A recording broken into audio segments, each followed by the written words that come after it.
Hi అందరికీ నమస్కారం. Welcome to Telangana BRS tech స్వాగతం. ఈరోజు మనం యూట్యూబ్ కమ్యూనిటీ గైడ్లైన్స్లో ఫేక్ ఎంగేజ్మెంట్ అంటే నకిలీ నిశ్చితార్థం.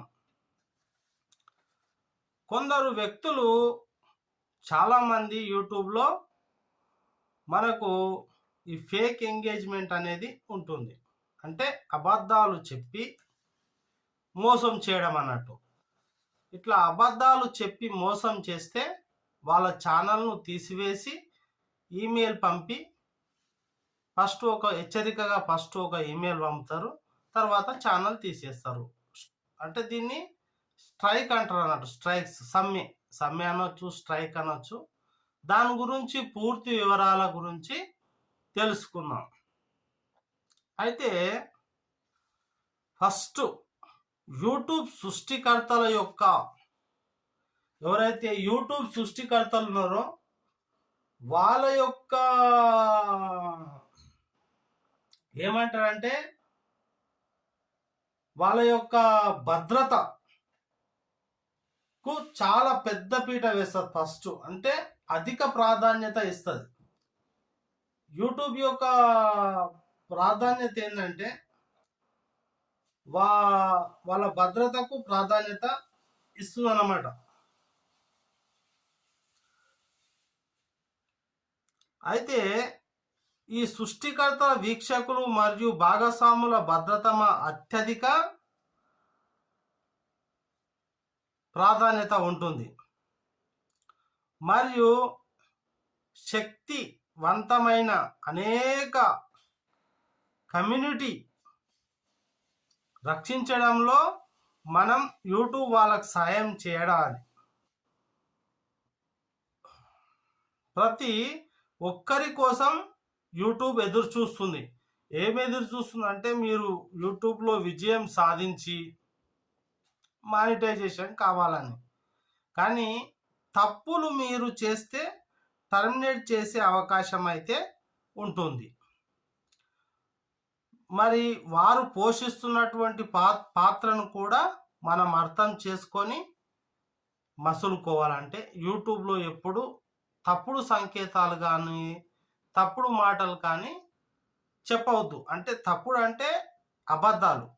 నా భాషలో ఆటోమేటిక్ సిస్టంలు ఉపయోగించడం ద్వారా అంటే లేదా సందేహించని వీక్షకులకు వీడియోలు అందించడం ద్వారా వీక్షకులు ఇష్టాలు, వాక్యాలు లేదా కొలమానాలు సంఖ్యను కృత్రిమంగా పెంచేదానిని యూట్యూబ్ అనుమతించదు. ఇప్పుడు కొంతమంది వస్తారు, అరే ఏందా నువ్వు సెట్టింగ్ చేసుకో, నీకు విపరీతమైన సబ్స్క్రైబర్ వస్తారు, నీకు విపరీతమైన వ్యూస్ వస్తారు అని అంటారు. అలా ఎప్పుడు చెప్పకూడదు. సెట్టింగ్స్ అనేవి ఉన్నాయి. మనము ఆ సెట్టింగ్స్ అన్ని చేసుకుంటే మన కంటెంట్ అంటే కథనం. ఆ కథనంలో మంచి బలం ఉంటే దానంతలదే అది వైరల్ అవుతుంది. కానీ కృత్రిమంగా పెంచడానికి అలా చేస్తే అది ఫేక్ ఎంగేజ్మెంట్ అంటే నకిలీ నిశ్చితార్థం కింద మనకు ఒక మెయిల్ హెచ్చరిక పంపుతారు. మళ్ళీ తప్పు అదే చేస్తే ఇంకో హెచ్చరిక పంపుతారు. ఇలా చేసుకుంటూ 3 తప్పులు జరిగితే ఛానల్ను కొట్టిపారేస్తారు. కాబట్టి ఈ కొలమానాలను కృత్రిమంగా పెంచేదానిని యూట్యూబ్ ఎప్పుడైతే అనుమతించదు. యూట్యూబ్ అలాగే నిశ్చితార్థ వీక్షకుల ఇష్టాలు, వాక్యాలు మొదలైన కోసం వీక్షకులు ప్రోత్సహించడానికి మాత్రమే ఉన్న కంటెంట్ నిషేధించబడుతుంది. ఈ విషయాన్ని అనుసరించని కంటెంట్లు మరి రద్దు చేయవచ్చు మరియు యూట్యూబ్ నుండి తీసివేయను కూడా వచ్చు. ముఖ్యమైన మీరు మీ ఛానల్ ప్రమోషన్ చేయడానికి ఎవరిని అయినా నియమించాలనుకుంటే ప్రపంచ ప్రభావం చేయవచ్చు. మా విధానాలు ఉల్లంఘించే పద్ధతి ఏదైనా కంటెంట్ తీసివేయవచ్చు లేదా ఛానల్ను ఉపసంహరణకు వాటిని అది వారు తీసుకున్న చర్య అవసరం. కంటెంట్ శక్తి పరస్పర చేయవచ్చు. మానవ వినియోగం యొక్క ప్రామాణికత ఉదాహరణ ఇక్కడ మేము నిశ్చితార్థము చట్టబద్ధంగా ఎస్ అని అది బలవంతం అయినప్పుడు లేదా మొదలు నుండి వచ్చినప్పుడు లేదా నిశ్చితార్థాల నుండి యొక్క ఏదైనా ఉద్దేశం ఆర్థిక లాభం లేదా ఆర్థిక కోణం నుంచి ప్రజలకు హాని కలిగించేటటువంటిది ఉంటే దాన్ని ఏం చేస్తారంటే యూట్యూబ్ నుంచి అయితే తీసివేయడం జరుగుతుంది. మీరు ఈ విధానము ఉల్లంఘించే కంటెంట్ని కనుక్కుంటే దానిని ముందే తెలియచేయాలి. సంఘ మార్గదర్శకాలు అంటే యూట్యూబ్ కమ్యూనిటీ గైడ్లైన్స్. ఈ ఉల్లంఘన నివేదించడానికి సూచనలు కదా అందులో ఉన్నాయి. మీరు నివేదించాలనుకుంటున్నటువంటివి మీరు నివేదించవచ్చు. ఈ విధానం కోసం అర్థమైంది అసలు దీని అర్థం అంటే మీరు కంటెంట్ పోస్ట్ చేస్తుంటే దిగువ పేర్కొన్న విధానాలలో దేనికైనా కంటెంట్ సరిపోతుంటే యూట్యూబ్లో ఆ కంటెంట్ పోస్ట్ చేయవద్దు. అంతే. ఇక నేను దీని ఉదాహరణ మళ్ళీ చెప్పలేను. వీక్షకుల ఇష్టాలు మరియు సబ్స్క్రైబర్ల వంటివి కొలమానాలకు సెక్స్ తిమంగా ఉంటే థర్డ్ పార్టీ సర్వీసులకు లింకు చేయడం లేదా ప్రమోట్ చేయటం. థర్డ్ పార్టీ వీక్షణ కొందరు లేదా సబ్స్క్రైబ్ గేమింగ్ సబ్స్క్రైబర్లు లేదా సర్వీసులకు లింకు చేసే ప్రమోట్ చేసే కంటెంట్ ఇట్లా ఉన్నా కూడా స్ట్రైక్ వేసే అవకాశం అయితే ఉంది. మరొక సృష్టికర్త ఛానల్కు సబ్స్క్రైబ్ చేసినట్లు అయితే చేయడానికి లైక్ బటన్ను నొక్కి షేర్ చేయడానికి లేదా వ్యాఖ్యానించడానికి మీకు అనుమతి అయితే ఉంది. ఇప్పుడు నేను చెప్తా, నా ఛానల్ ఉంది. అందరికీ నమస్కారం అండి. నా ఛానల్ మీరు ఫస్ట్ టైం ఎవరైనా చూస్తున్నట్టుంటే లైక్ చేయండి, సబ్స్క్రైబ్ చేయండి అలాగే అని చెప్పడానికి నాకు హక్కు ఉన్నది. యూట్యూబర్గా మీరు ఇప్పుడు ఇది వేరే వాళ్ళకు అయితే ఉపయోగపడే కంటెంట్ కాదు, కథనం కాదు. వేరే వాళ్ళు ఎందుకు చూస్తారండి? ఒక యూట్యూబర్స్కి ఇప్పుడు నేను చెప్పే కమ్యూనిటీ గైడ్లైన్స్, సంఘం యొక్క మార్గదర్శకాలు అంటే సంఘంలో భద్రత కోసం ఎలాంటి నియమాలు పాటించాలో చెప్తున్నా. బలవంతంగా వాళ్ళకు ఏది రుద్దొద్దు ప్రజలపైన. వీక్షకులు సబ్స్క్రైబ్ చేయడానికి లైక్ చేయడానికి మీరు వాళ్ళకు చెప్పే అవకాశం ఉంది. ఇది ఫేక్ ఎంగేజ్మెంట్ మీదకి రాదు, ఎడ్యుకేషనల్ మీదకి వస్తుంది కాబట్టి మీరు ఆ విషయాన్ని చెప్పుకోవచ్చు. ఈ విధానం వీడియో వివరణలు, వాక్యాలు, ప్రత్యక్ష ప్రసారాలు మరియు ఏదైనా ఇతర యూట్యూబ్ ఉత్పత్తి చేస్తుంది. ఈ జాబితా ఇంతటితో పూర్తి కాలేదు. నిశ్చితార్థం ఎలా కొలుస్తారు అనే దాని గురించి కూడా చూద్దాం. యూట్యూబ్ అనుమతించబడని కంటెంట్ యొక్క కొన్ని ఉదాహరణలు ఇక్కడ ఉన్నాయి. మూడో పక్షం నుండి కృత్రిమ పేజీ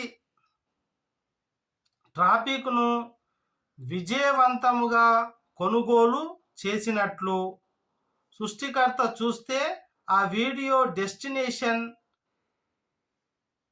తర్వాత ప్రమోషన్ లేదా సపోర్ట్ సందర్భాలలో మూడో పక్షం కృత్రిమ పేజీ ట్రాఫిక్ ప్రొవైడర్కి సృష్టికర్త లింక్ చేసే వీడియోలో ఒక రోజులో మీకు కొన్ని వేలు మిలియన్ల వ్యూస్ వస్తాయి కాబట్టి మీరు నాలాగా చేయండి అని తప్పుడు సమాచారం ఇచ్చినట్టయితే ఏం చేస్తుందంటే యూట్యూబ్ ఆ యొక్క ఛానల్ను తీసివేయడం అయితే జరుగుతుంది. అంతే కదా, ఒకరోజు మీకు మిలియన్లు వస్తాయి, లక్షలు వస్తాయి, 5 వస్తాయి అని చెప్తే ఏం చేస్తారు, తీసేస్తారు. కాబట్టి అలాంటి తప్పులు చేయకూడదు. మోసపూరిత మార్గాల ద్వారా వీక్షకులను బలవంతంగా లేదా మోసగించడానికి ప్రేరేపించే వీడియో, ఉదాహరణకు తప్పుదారు పట్టించే వీడియో వివరణ ఒక ఉదాహరణ. కృత్రిమ ఛానల్ ఎంగేజ్మెంట్, ట్రాఫిక్కు అంకితమైన ఛానల్ లేదా ఈ ఈ ఏ రకమైన ప్రయోజనం కోసం వ్యాపార ప్రచారం చేయడం కోసం ఇది కొన్ని నియమాలకైతే విరుద్ధం. ఇప్పుడు యూట్యూబ్లో ఉన్నటువంటి నియమాలకు విరుద్ధం. అయితే వీటిని అనుసరించకపోతే ఏమవుతుంది అంటే ఈ కంటెంట్ వివాదాలను ఉల్లంఘిస్తే ఏం జరుగుతుందంటే, మా కంటెంట్ విధానాన్ని ఉల్లంఘిస్తే మేము కంటెంట్ను తీసివేసి మీకు యూట్యూబ్ వారు ఏం చెప్తారు, ఒక ఈమెయిల్ పంపిస్తారు. ఈమెయిల్ హెచ్చరికగా పంపించి మీరు ఇలాంటి తప్పు మళ్ళీ చేయదని కొన్ని కమ్యూనిటీ గైడ్లైన్స్ చదివిపిస్తారు. మళ్ళీ తప్పు చేసినాం అనుకో రెండోసారి, మీరు మా కమ్యూనిటీ మార్గదర్శకాలు ఉల్లంఘించి ఇదే మొదటిసారి అయితే ఏ జరిమానా లేకుండా వాటిని క్షమించి వదిలివేస్తారు. కాకపోతే ఓ మొట్టికాయ వేసినట్టు కొన్ని వీడియో లింకులు అంటే వీడియోలు చేయకపోవడం, లేకపోతే ఫేస్బుక్లో పంపించడం, కొన్ని నిబంధనలు షరతులు అయితే విధిస్తారు. మీరు కమ్యూనిటీ మార్గదర్శకాలు ఉల్లంఘించే మొదటిసారి అయితే మీ ఛానల్కి ఎలాంటి జరిమానా పడకుండా హెచ్చరికను పొందుతారు. ఇది కాకపోతే మీ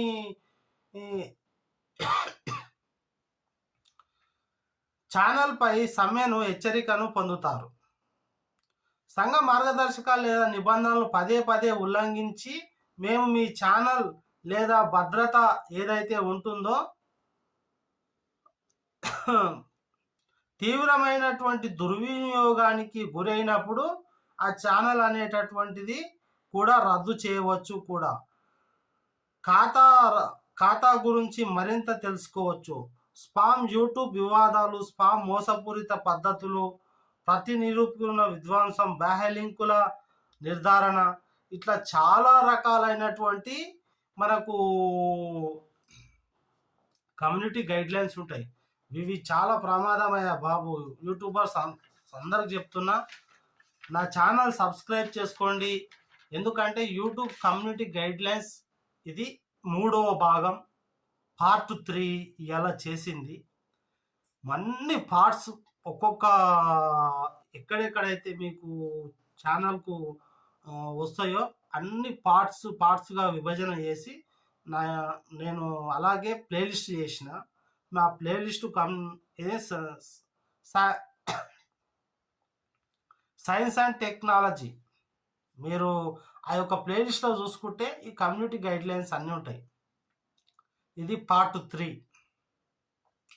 ఒక్కొక్కటి మీరు చదువుకుంటే మీకు కమ్యూనిటీ గైడ్లైన్స్ లోపల తెలుస్తాయి. ఎప్పుడు ఏది ఏ విధంగా వాడాలి, ఏది ఏ విధంగా వాడకూడదు అనే విషయం. Thank you so much. అందరికీ నమస్కారం, ధన్యవాదాలు. ఛానల్ నచ్చితే లైక్ చేయండి, షేర్ చేయండి, సబ్స్క్రైబ్ కూడా చేసుకోండి. ఓకే.